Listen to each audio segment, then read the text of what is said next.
Welcome to the Free to Be Free portal, bringing you spiritual content. We're cheering you on for your most empowered and exquisite life.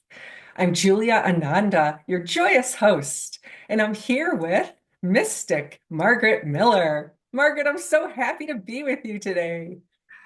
Hi, Julia. I'm excited as well, as usual. We are going to be bringing through your wonderful, energetic insights. But before we start, Margaret, will you please tell us a little more about the Sabian symbols and the gene keys so we can have a sense of how valuable they are to us as we move through the energies of this week? I'd be happy to, Julia. That's a great idea. So, first of all, the gene keys and the Sabian symbols both have their roots in astrology.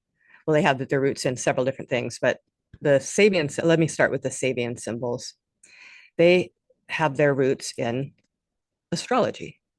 They are word pictures that were channeled through a beautiful psychic named Elsie Wheeler in the early, I think, 1920s, and with the guidance and assistance of a famous astrologer at the time, Mark Edmund Jones, and they are word pictures for each of the 360 degrees of the zodiac. So there's an individual word picture for every degree of the zodiac.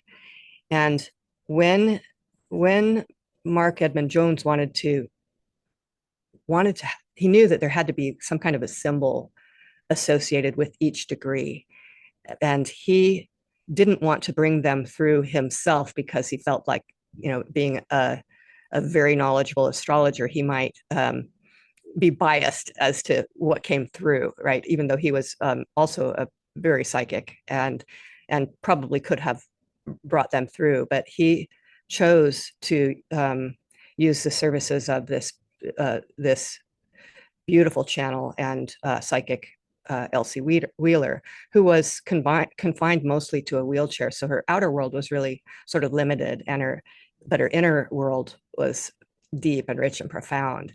And they channeled all 360 symbols in one day, sitting in a park. I think they had several sessions, but basically she channeled them by just holding an index card that on the upper corner of the card just had the degree and the sign, like 3 degrees of Aries, right? And that's all that was on the card. And she would hold it up, not even being able to see that, like was holding it, covering that even.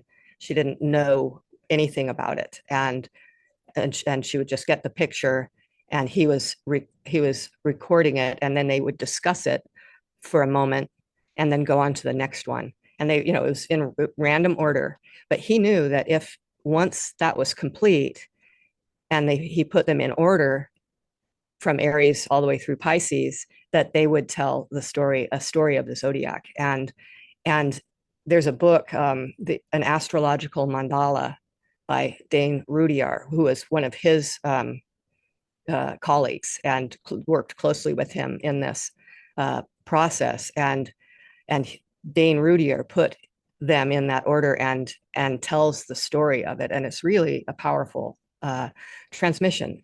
So that's just a sort of a basis of where that came from.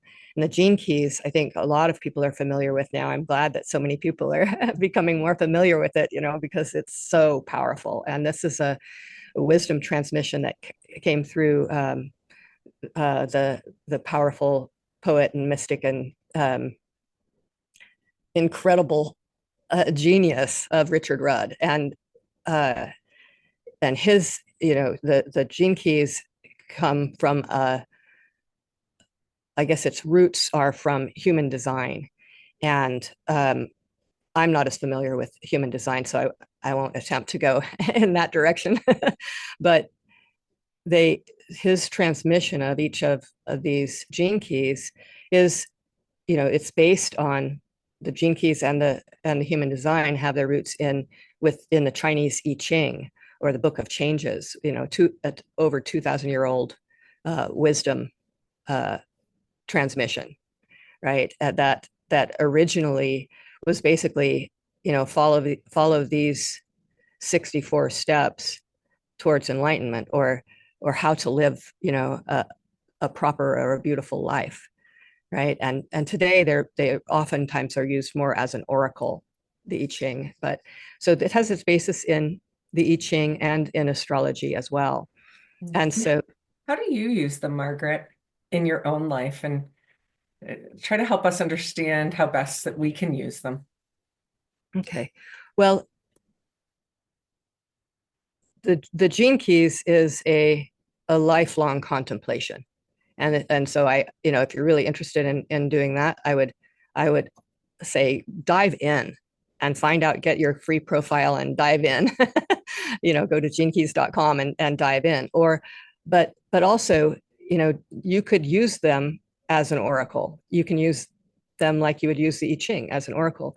Now, the Sabian symbols, and I use them as to further my spiritual evolution. Yeah, that's how I'm using the gene keys. And the reason that I'm doing this weekly energy insight using these is because the Sabian symbols and the gene keys distill the energies to like manageable bites, I think, because you can feel the energy of the symbols. Like we'll discuss some of the symbols, and you'll see that they have a particular feeling to them that you can, without over intellectualizing, you can feel it and go, oh, okay, this is something that I can pay attention to this week, and maybe make some changes or a little bit of progress in an area where I've been stuck, or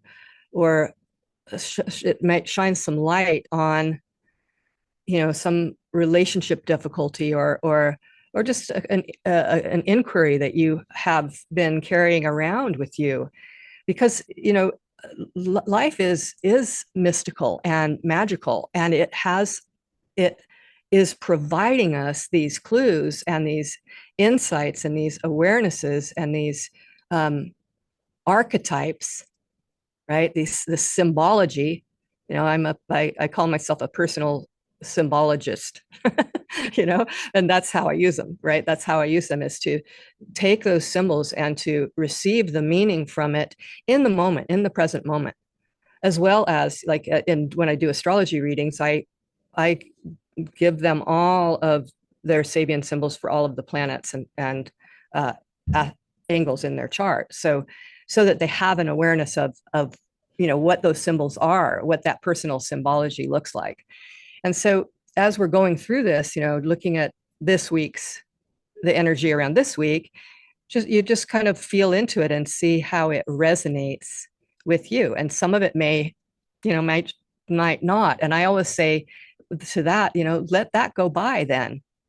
But if something resonates, take it in and allow yourself to contemplate it and work with it throughout the week. Oh, that's beautiful. I love to drink in the symbology of the Sabian symbols and just receive the wisdom that way. They're so beautiful. Thank you for that explanation. Will you lead us through the insights for the week?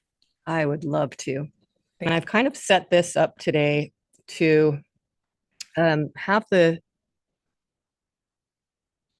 Sabian symbols match up with each gene key that we talk about. So this week's gene key will encompass 6 Sabian symbols, and that's generally how many Sabian symbols per gene key. Okay. So this week's gene key is gene key number 3, the third gene key, and it moves from the shadow of chaos to the Siddhi of Innocence, and it's the pathway of innovation. Okay.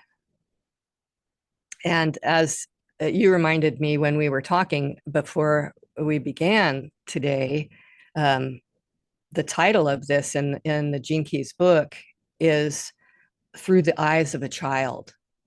Okay. And so that just in itself, okay, is a beautiful energy to to utilize, to help your frequency to lighten up and to raise, right? Looking through the eyes of a child, right? At the awe and wonder. Okay. So I'm going to start with the shadow of chaos. And I think, we can kind of relate to that in the world, and probably at certain times in our own lives when things feel really chaotic and hectic, and chaos, is, in the Chinese I Ching, this third hexagram is called difficulty at the beginning. Okay. And so you can kind of feel it. It's like when things are in chaos, there's something new that's trying to come through, but it's not quite here. And so there's this really chaotic energy as the old is being let go of, and we're just coming off of the full moon, right? So we're going to be releasing those energies of that that had built up to that full moon. And in the waning cycle of the moon, we're kind of still releasing and letting go. And so the chaos, even though it's a shadow frequency, it's only a shadow frequency because we resist it so powerfully, right? It's just a natural energy of creation, but it becomes a shadow frequency because we don't like it, and we want it to, we want to, it's basically, when it shows up in our own lives, or we're feeling negative effects from the chaos in the world, or whatever it is, it's really this, it's what we're afraid of, right? It's a fear frequency, and being afraid of change, being afraid of the unknown, certainly that, and this is the times, this is what we are living in. Everything from this point forward, and you can listen to all the astrologers and channelers, and they're all saying this, that we are shifting, we are moving into a new paradigm, a new shift in consciousness that we don't know how it's going to turn out. We don't know what it looks like. Yeah, I think chaos is such a perfect example of why we need to receive these energy insights, because when we're going through that frustration and that resistance and the chaos and the crazy, if we've heard the energy insight for the week or the month or the year, and we know that that's flowing through, we can say, oh, okay, and just hop on our surfboards and surf the chaos.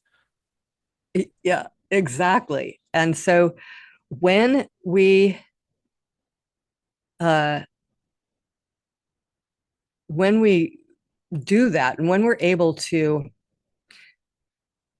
look at it from a viewpoint that says, okay, this is just part of it, this is just the energy of something new trying to come through, and if I can relax and not do the shadow patterns, because there's some shadow patterns that happen with this.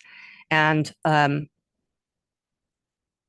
yeah, the repressive nature, for instance, if you read the Gene Keys book, he goes into incredible, beautiful detail of all of the Gene Keys, of course, but the repressive nature in this one is sort of anal.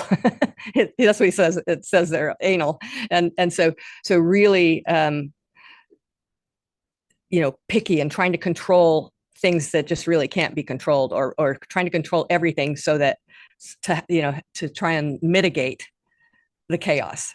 And there's no mitigating the chaos there. It's, or the reactive nature is to become swept up in it and become so disordered that you can't function, that's just going from this thing to that thing, and I don't know what I'm doing.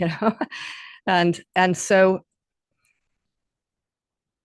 this, when this happens, it's a message to us that says, hey, yeah, guess what? You are operating in a fear frequency. And um, we're once we are operating in that fear frequency, we are generating chaos and we are co-creating it with everybody else at that frequency. And so when we notice that in our lives, in our day to day, like this week particularly, pay attention, have that idea or that the word even, that's how I use it a lot of times is I just consider the words chaos, innovation, innocence. And I can feel, I know, I and I think most of us, anybody who's watching this probably knows when they're in that frequency, when they're in a fear frequency, right? And it is chaotic. It does create chaos. I have a story about it, but I'm not going to tell it right now. Maybe some other time. Maybe on a short or something. I'll tell that story. Um, hmm. But so anytime that we're operating in that, and we happen to be lucky enough, fortunate enough to notice that we're doing that, then we can stop and take a nice deep breath and go, oh, wait a minute. I want to raise this frequency. I want to come into a higher frequency and just recognize and allow this chaos to be there and allow it to swirl around me, however it's going to. But I am going to utilize this energy to innovate, to do something different, right? To come into a different perspective and to really prepare myself for a leap in consciousness, because I think that's always what the chaos is pointing towards. At the microcosmic level and the macrocosmic level, that's what it's pointing towards, is this leap, a quantum leap in consciousness. And so you can't make those things happen. You can't force them to happen. You can't control it. You can't okay, I'm going to harness this chaos, but you can, in a way, you can harness the energy of this potentiality that's swirling around, right? And then make it into something better, like finding little ways, innovating new ways for yourself to handle the day-to-day stresses. So this morning, my dear friend and neighbor and I took a cold dip. We do a cold dip every Sunday morning, and it resets our nervous system. And that was sort of part of the discussion this morning, was around running around in this like chaotic energy and finally recognizing it and going, okay, wait a minute, I'm going to slow down and I'm going to pick one thing and I'm going to do it, whatever that one thing is, with all of my awareness and all of my being. And it's going to create a new frequency. It's going to create something new. And I just glanced down at my notes, and I'd highlighted in the book, I'd highlighted, beyond selfishness and chaos lies cooperation and innovation. So this is from the Gene Keys book, Richard read. And he also had a quote that I wanted to share with it, because it really is quite powerful, from the same book, the Gene Keys.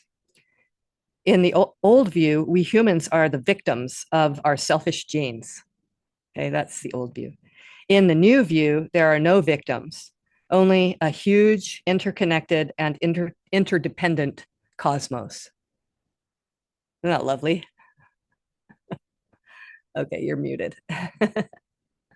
It's okay.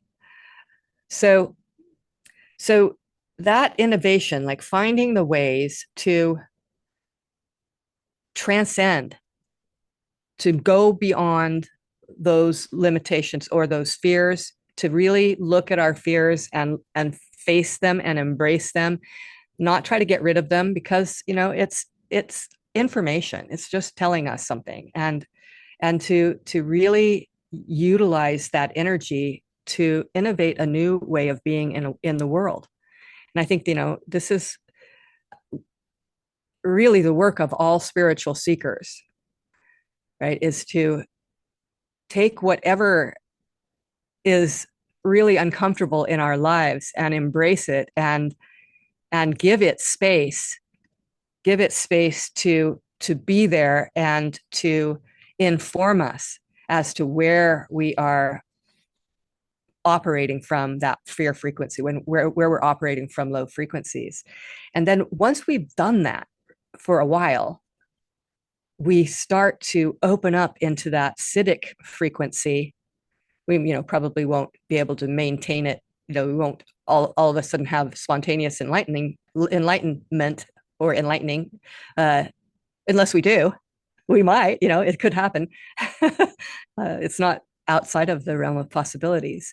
But even if we can touch it and embrace it and embody it, that's another thing that Richard Rudd often, reminds us to embody the siddhis, to embody that energy so that we can bring it into the world in a much more powerful way. And so this siddhi here, Siddhi, I think I said that last time, these enlightenments, that's the Siddhi of Innocence, looking through the eyes of a child. I mean, there's all kinds of spiritual reference to that, right? To that idea. And when we do, then we are truly looking at the world through the eyes of the purest love, right? And so everything changes, and especially, and our frequency changes. And so because we are operating in this unified field, right? We're operating in this incredible energetic field. We're contributing with our frequency. We're contributing to that field with our frequency. And so that's why to recalibrate our energy to the highest frequencies that we can possibly align ourselves with. And I believe that I think that's all I want to say for now about the gene key. I want to in a moment go into the Sabian symbols, but just being aware of where we're at in any given moment, like becoming aware of our frequency is so powerful. And the gene keys offer this incredible tool. It's so simple. I mean, there's a lot of words and a lot of contemplations on all of the gene keys, and it can seem quite complex, but it's all pointing towards something very, very basic, and that all of us have 64 genes. Oh, I didn't talk about the genetic part, right, of the gene keys. Duh. I mean, but okay, so it's also associated with the human genome, with 64 genes in the human genome, right? And so, or the 64 codons, right, in the human genome. So we all have all 64, but we all have a profile based on our astrology combined with the gene keys that gives us specific gene keys in our, to work with throughout our life. And like our astrology chart, where the planets are placed gives you a particular map of energies that you can work with.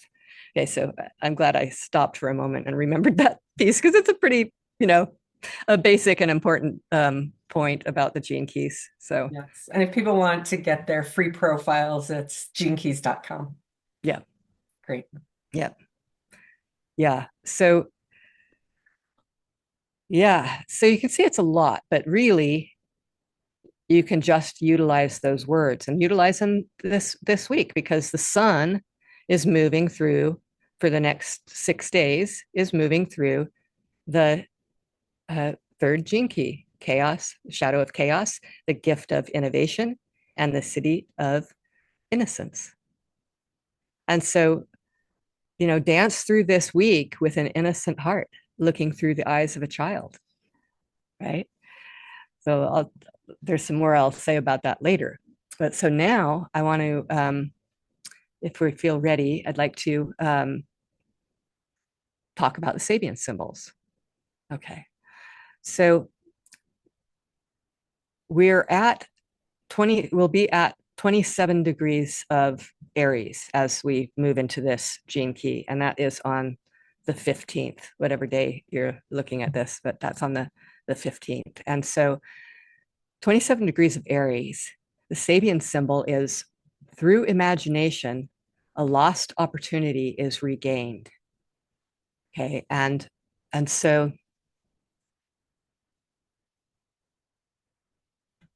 the energy behind this is saying and I'm going to kind of relate it to what I've just been talking about.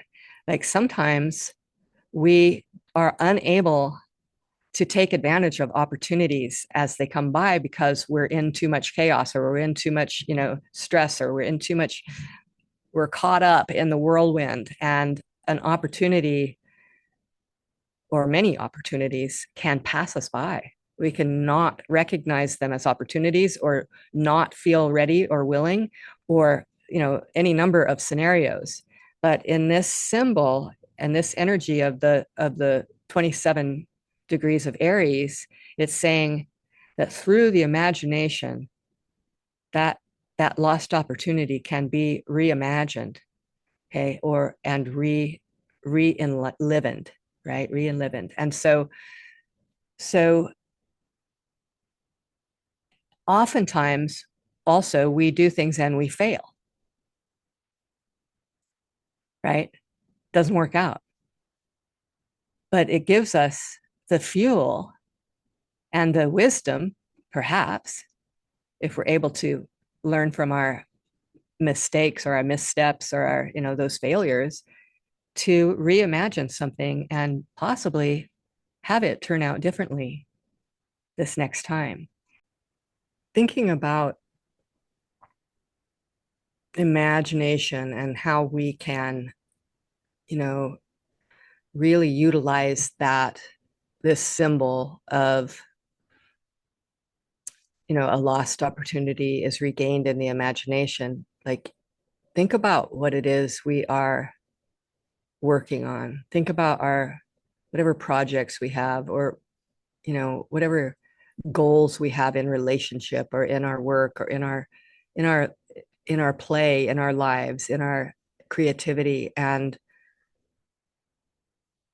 just feel into that, like what is what felt like a lost opportunity that also feels like it has energy, that wants to move forward in a new way, and reimagine, like you utilize the imagination, because that is how we actualize. That's how things come into form, is through our our really positive and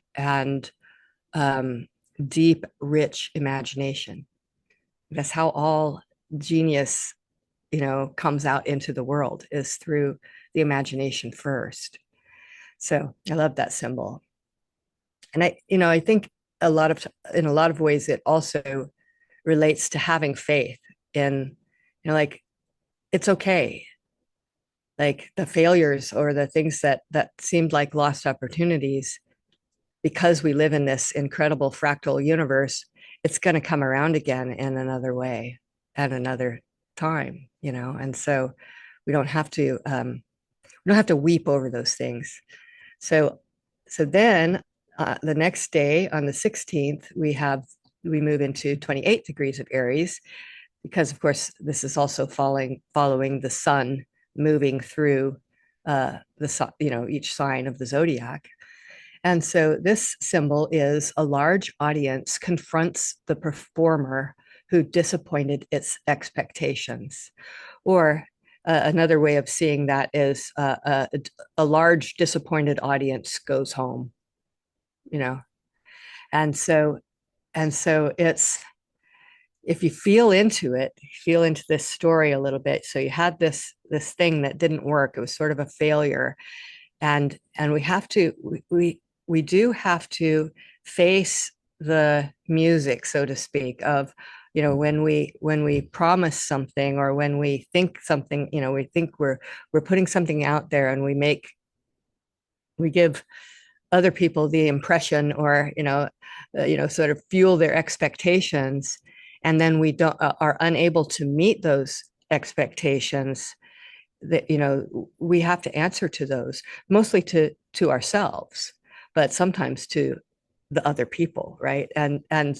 Or to the circumstance. And basically it's about being willing to have the emotional maturity, and the mature preparation to be able to handle that, and to do that with graciousness and with ease. Which, it can be really challenging, but it sets us up for reimagining those lost opportunities, right, in a more powerful way. And so, yeah, it's not about, I guess this is also saying, it's not about what happens to us in this life. It's about how we handle what happens to us in this life, right? And I'm sure you've heard many people say that, and I love to be reminded of that, because it's so true, because it changes everything.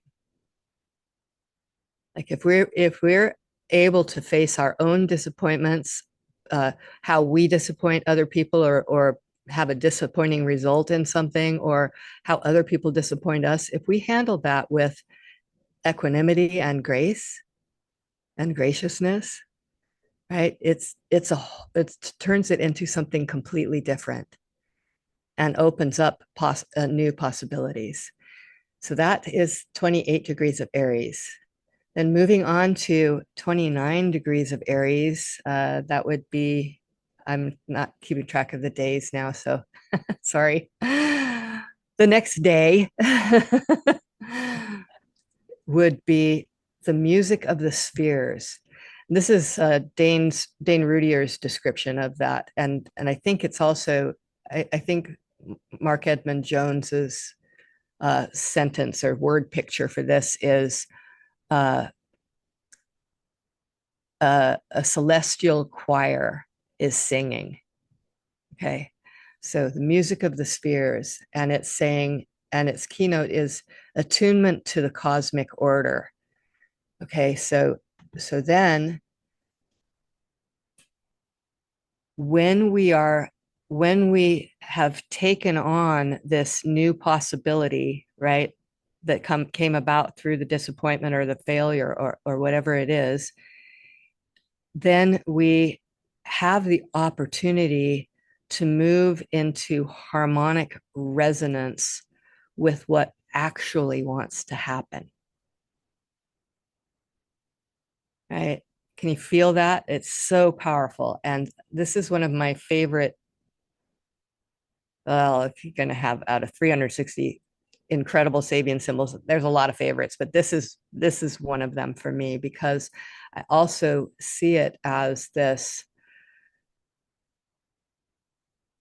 that we are part of that celestial choir, and each of us has a note, or a song, or a music score, right, to to sing or to fulfill.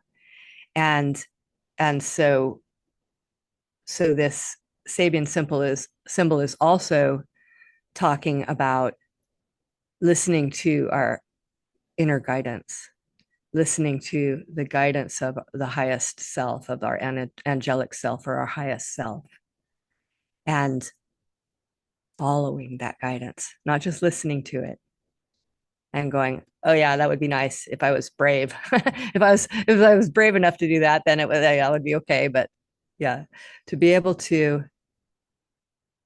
listen to that voice and to follow it, right? And so the music of the spheres is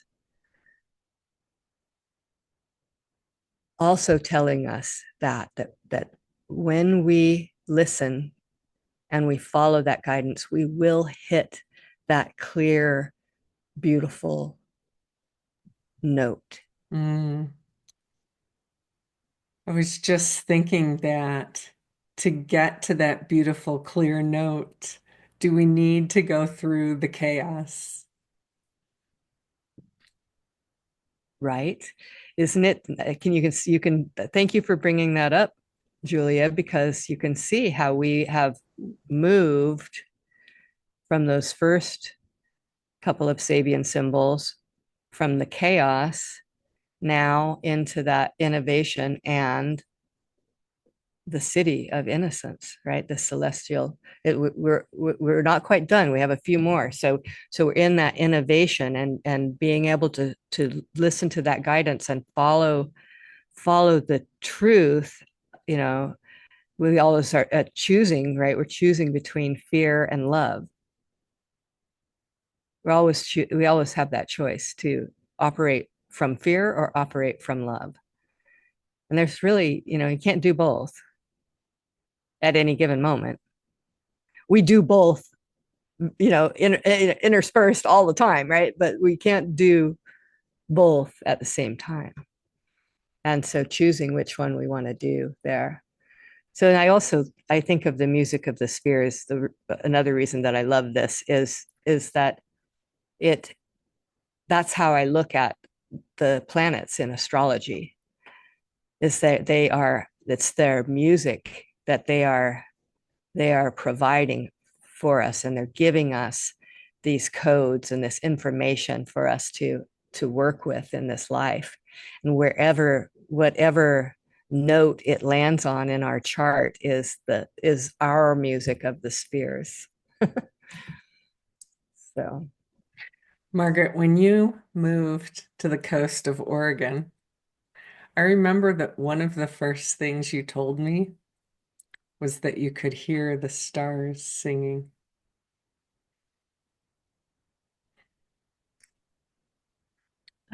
oh, okay, so make me cry. Yes. mm, mm-hmm. Yep. So yeah, right. And they do. And they do. Yeah. So then 30 degrees, the very last degree of Aries, that has a very different feeling symbol from the previous ones. It's a duck pond and its brood. So, but it's kind of speaking to natural boundaries. Like, where are our natural boundaries? And we have a duck that he doesn't live on the pond all the time, but he's there quite frequently, and we call him Admiral Wood Duck because he patrols the pond. And if you get too close to the pond while he's in the pond, he has a fit. But if you're just walking by and you kind of don't pay attention, like, I'm not looking at you, it's okay, I'm just going by, then he's fine. And he's just cruising around patrolling the pond. But so natural boundaries. And so in order for us to work in this harmonic, resonance with the rest of, the collective energy field, we have to know where our boundaries are and to recognize that we sort of have we each have a part to play, and it's might be similar to other people's, but it's unique, it's our own. And so not trying to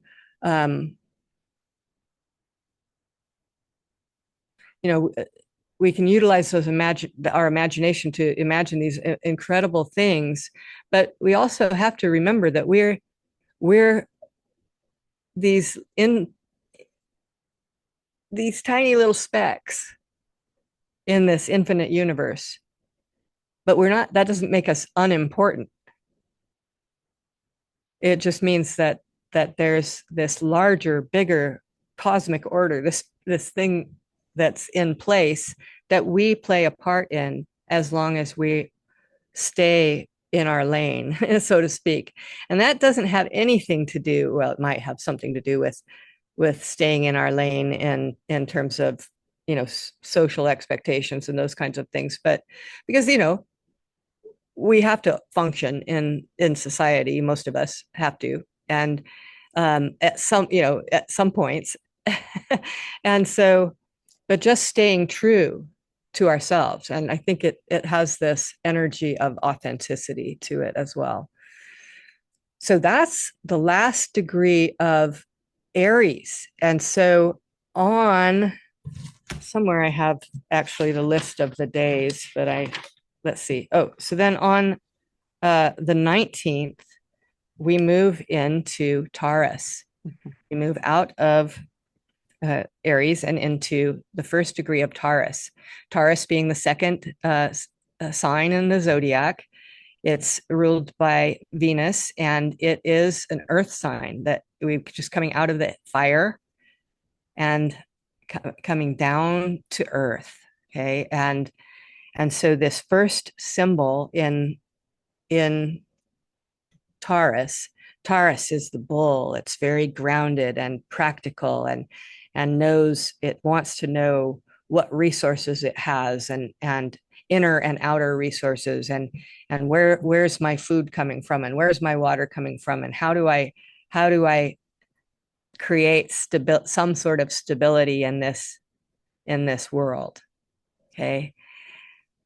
And the Sabian symbol associated with this is a clear mountain stream. Isn't that beautiful? Ooh, yummy. And so the pure, uncontaminated, spontaneous manifestation of one's own self. Okay. The purity of your being, authenticity, the innocence. You can see it, right? You can feel that. It's the Siddhi of Innocence. And so here now we've given that imagining, we've substantiated it, we've given it form. And we can only flow with that, like that clear mountain stream, through authentic actions and expressions. There can be no BS, no bull in this first degree of Taurus. Okay, so one more Sabian symbol, and then we're complete with this. The second degree of Taurus on the 20th is also a beautiful symbol, an electrical storm. Okay, the cosmic power able to transform all the implications of natural existence. That's a keynote from Dane Rudyard. So you can feel this moving from this individual authenticity now to being vivified, electrified through spirit. Right now, this is soul purpose. Okay, let's not just talk about your individual authentic expression of this personality in this lifetime, but what is the larger expression? What's the lightning striking here? You know, what Boy, is can I feel that energy as you're talking about that. yes, Wow. yes, yes. So the cosmic power to be able to transform all of the implications of natural existence. I'm rereading that because it's like when we step into our soul's purpose, our soul's direction, when we sort of hand the reins over, right? Say, okay, my own desires and wants and, uh, distractions and all those things that they're beautiful and they're wonderful and there's nothing wrong with them. But there's this larger energy that wants to come through and wants to enliven, right? And wants us, is inviting us to embody that Siddhic frequency, right? And to really live from that place. So that's a lot, but it's I think it's a beautiful story. And and we can utilize those symbols through this week to, you know, jot down, a few of the words that that really stuck out or that really, had made an impression on you, and then utilize them through this week. Look back on them and take time to do a little bit of contemplation, a little bit of meditation, a little bit of a walking meditation or a sitting meditation or a guided visualization or you know take some time to feel into these energies and notice if you can, how well they kind of match up with what's going on, because we okay, to add just a little bit more to this, as of yesterday, the on the full well, yesterday, and when we're recording this, okay, so as of the full moon on the 12th, we now have all of the planets direct, because Venus stationed was direct yesterday, and she was the last one. In no more retrogrades for a little while. We have, I, I'm not remembering exactly how long right now, but all of the energy is moving forward, right? All of the energies are moving forward now, and this is a time now to start utilizing those steps that were so beautifully outlined by the Sabian symbols, of this week to really start to bring things into form. Margaret, thank you so much for leading us through those beautiful insights.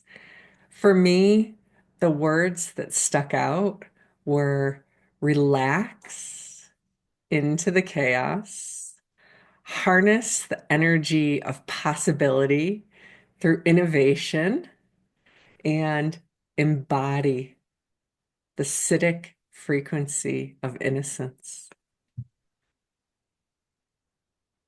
Mm. Beautiful. Yeah. Thank you so much, Margaret, for this wonderful, wonderful, energetic insight for this upcoming week. And thank you, everybody, for joining in and listening. And please let us know if there's particular words or concepts that spoke to you, because we would love to hear. Yes, we certainly would. Please type that in the comments and like and subscribe. And we're very excited in our next video to bring forward an energetic recalibration for this week. Thank you. Thank you.